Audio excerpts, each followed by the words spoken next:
ከሺዓዎች እምነት አንዱ ሰሐቦችን ከሰደቡ ካንቋሸሹ በኋላ ቀጥለው ሁለተኛ አቋማቸው እምነታቸው ቁርአን ትክክለኛው የአላህ መመሪያ አይደለም፣ ሌላ ቁርአን አለ ተደብቆ ነው ያለው ብለው ያምናል። አላህ ደግሞ ምን ብለዋል? ኢና ነሕኑ ነዘልና ዚክረ ወኢና ለሁ ለሓፊዙን። እኔ ነኝ ቁርአኑን ያወረድኩት እኔ እጠብቀዋለሁ ብለዋል አላህ ተባረከ ወተዓላ። ጌታ አላህ ቁርአኑን ያወረድኩት እኔ ነኝ እኔ እጠብቀዋለሁ ያለ ሺዓዎች አይ ቁርአን አልተጠበቀም ተጨምሮበታል ተቀንሶበታል ብለው ያምናል። ቁርአን ውስጥ ከነቢ መሐመድ በኋላ ዓሊ ነው መምራት ያለበት የሚል አንቀጽ ነበረ፣ አውጥተውታል ሰሐቦች ብለው ያምናል። ቁርአን እንደፈለጉ አድርገው ይፈስራሉ። ፈድበሑ በቀራ የሚለውን የሱረቱል በቀራን አንቀጽ አይሻን ረዱ ማለት ነው ብለው ይፈስራሉ። በይፋ በአደባባይ ይናገራል። ስለዚህ በቁርአንም እምነታቸው ከትክክለኛ ሙስሊሞች እምነት የተለየ ነው። ቁርአንን የሚያስተባብል ነው። አላህ ቁርአኑን ጠብቀዋለሁ ያለ እነሱ አልተጠበቀም በማለታቸው ሰሐቦችን ያንቋሸሹ፣ በተቃራኒው ደግሞ እነሱ መሪዎቻችን ናቸው የሚሏቸው የዓሊ የልጅ ልጆችን ቤተሰቦችን ከሁሉም ስህተት የተጠበቁ ናቸው ብለው ያምናሉ። የዓሊ ቤተሰቦች መሪዎቻችን ከነቢያትም በላይ ናቸው ብለው ያምናሉ።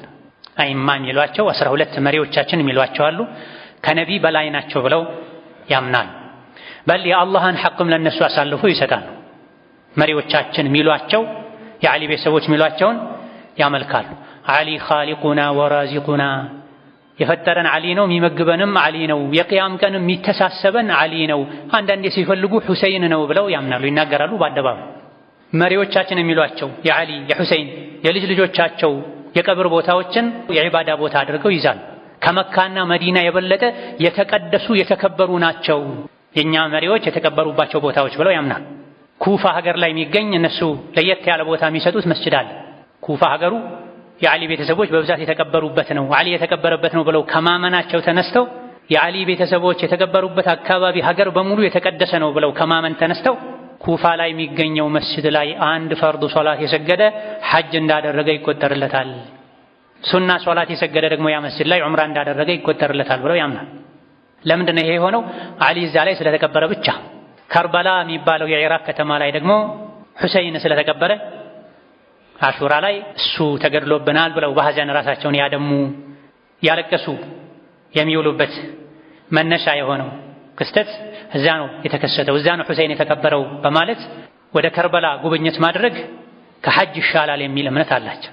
ከርበላ የሚባለው ከተማ ሀገር ከካዕባ ይሻላል የሚል አቋም አላቸው። አንድ ጊዜ ከርበላ ሁሰይን የተቀበረበትን ስፍራ መዘየር 20 ጊዜ ሐጅ ከማድረግ ይበልጣል ብለውም ያምናል። አንድ እነሱ መሪያችን ነው ብለው የሚያምኑት ፈጣሪያችን ነው ብለውም ሲፈልጉ የሚለምኑት አንድ ሙስሊም አንድ ሰው ሞቶ ስለተቀበረበት ብቻ ያ ስፍራ ከመካ ከካዕባ ከራሷ ይበልጣል። የሁሰይንን ቀብር ከርበላን አንድ የመዘየር 20 ጊዜ ወደ መካ ሐጅ ከማድረግ ይልቃል ይበልጣል ብለው የሚያምኑ ናቸው። ሁሰይን እንዲገደል ሰበብ የሆኑት እነሱ ራሳቸው ናቸው።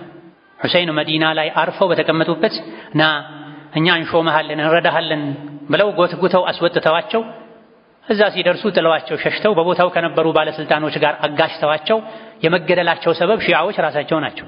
ሁሰይን መገደላቸው አግባብ አይደለም። የነቢ ዓለይሂ ሰላቱ ወሰላም የልጅ ልጅ ናቸው። ምን ወዳቸው ምናከብራቸው ሱሐባ ናቸው። የጀነት ወጣቶች አለቃ የተባለላቸው ናቸው ከወንድማቸው ጋር ሐሰንና ሁሰይን የጀነት ወጣቶች አለቃዎች ናቸው ብለዋል ነብዩ ሰለላሁ ዐለይሂ ወሰለም። ስለዚህ ሐሰን የነቢ ዓለይሂ ሰላቱ ወሰላም የልጅ ልጅ ናቸው፣ ሱሐባ ናቸው። ምን ወዳቸው ምናከብራቸው ሱሐባ ናቸው።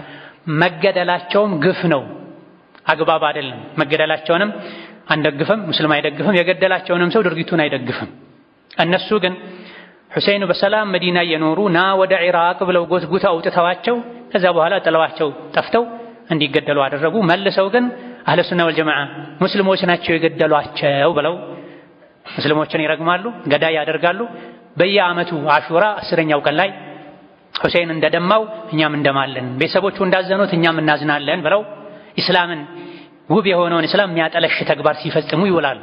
በሰንሰለት ራሳቸውን የገረፉ እያደሙ እያለቀሱ በሐዘን ይውላሉ። አንድ ሰው ሞቶ ከተቀበረ በኋላ ዱዓ ማድረግ ነው፣ እስትግፋር ማድረግ ነው። ሚስት ባሏ ላይ ካልሆነ በስተቀር ከ3 ቀን በላይ አንድ ሟች ላይ ማዘንን ነብዩ ሰለላሁ ዐለይሂ ወሰለም ከልክለዋል የሚል ሐዲስ አለ። ኡሙ ሐቢባ የነቢ ባለቤት አባቷ ሲሞት ከ3ኛው ቀን በኋላ ሽቶ አምጡልኝ ብላ ሽቶ ተቀባች። ምን ነው ሲሏት ነብዩ ዐለይሂ ሰላቱ ወሰላም አንድ ሙስሊም አንድ ሟች ላይ ከ3 ቀን በላይ ሊያዝን አይገባውም ሚስት ባሏ ላይ ካልሆነ በስተቀር 4 ወር ከ10 ቀን ሐዘን ላይ ልታሳልፍ ትችላለች። ለዛ ብዬ ነው አባቴን በጣም ከ3 ቀን በላይ ማዘን የለብኝም ሱናዊ ነው ብላ አምጥታ ሽቶ ተቀበታለች። እነሱ 1400 ምናምን ዓመት ሙሉ በየዓመቱ ራሳቸው የገደሉትን ያስገደሉትን ሰው እያዘነን ነው ብለው የእስላምን ውበት የሚያጠለሽ በ21ኛው ክፍለ ዘመን ላይ ይህ የኋላ ቀርነት ተግባር የእስላም አካል እስኪመስል ድረስ ሰበብ ይሆናል። ብዙ ሰዎች ባለንበት ዘመን ከእስላም እንዲርቁ የሚያደርግ አንዱ ተግባርም ይሄን የሺዓዎች ስራን አህለ ሱና ወልጀማዓ ይሄን ተግባራቸውን ስለሚቃወሙ ሽርክን ስለሚያወግዙ አካሄዳችሁ ትክክል አይደለም ስለሚሉ ከነሱ ውጪ ያለውን ሰፊውን የሙስሊሙን ማህበረሰብ ካፍር ነው ብለው ያምናሉ። ከነሱ ውጪ ያለውን የሙስሊሙን ማህበረሰብ ካፍር ነው፣ ከአይሁዶች የበለጠ ከነሷራዎች የበለጠ ካፍር ነው፣ ህይወቱም ንብረቱም ሐላል ነው ብለው ያምናል። አንድ ሰው አህለ ሱና ከሺዓ ውጭ የሆነን ሰው ቢገድል ምን ያድርግ ተብለው አዋቂዎቻቸው ሲጠየቁ ለማንኛውም ዝም ብሎ አንድ በግ ይረድና ምስኪን ያብላ፣ ያረደው በግ ግን ከገደለው አህለ ሱና ይሻላል፣ በጉ ከሱ ይሻላል፣ ከመሆኑም ጋር ግን ለማንኛውም አንድ በግ ይረድ ብለው መልስ ይሰጣል። ለዚህም ነው እስካለንበት ጊዜ ድረስ ከካፍሮች ጎን ቆመው የእነሱን መንገድ ማይከተሉ ሙስሊሞችን ኢራቅ ላይ፣ ሊባኖስ ላይ፣ የመን ላይ፣ ሶሪያ ላይ የሚያሰቃዩ። አብዛኛው ሙስሊም የሚያስታውሰው የቅርብ ጊዜ የሶሪያ ከበሻር አልአሰድ ጋር ተባብሮ ሙስሊሞችን የመጨፍጨፍ ላያቸው ላይ የተለያዩ ቦምቦችን የማዝነብ ሥራ አንድ አካሉ በዘመኑ ያሉ ሺዓዎች ናቸው። የመን አካባቢ የሚገኙ ሁቲ የሚባሉ ሺዓዎችም የየመን ሙስሊሞችን እንዴት እንደሚያሰቃዩ አልፎ ተርፎ ከየመን ወደ መካ መሳሪያ በማስወንጨፍ ካዕባን ሁሉ ለመምታት ሙከራ እንደሚያደርጉ በዘመኑ የሚታወቅ ጉዳይ ነው። ይሄ ሁሉ ትክክለኛ ሙስሊሞች እንዳልሆኑ የነሱ እምነትም ቁርአንም ዲንም አካሄድም ከሙስሊሞች የተለየ እንደሆነ በግልጽ የሚያሳይ ነው። እነዚህ ጥቂት የሺዓ እምነቶች ናቸው። ከራሳቸው ክታቦች የተወሰዱ፣ ከራሳቸው አዋቂዎች አንደበት የተወሰዱ።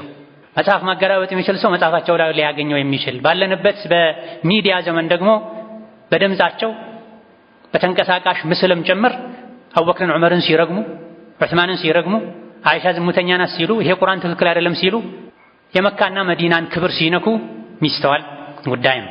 ከዚህ ሙስሊም ሊነቃ ዲኑን ሊጠብቅ ይገባል።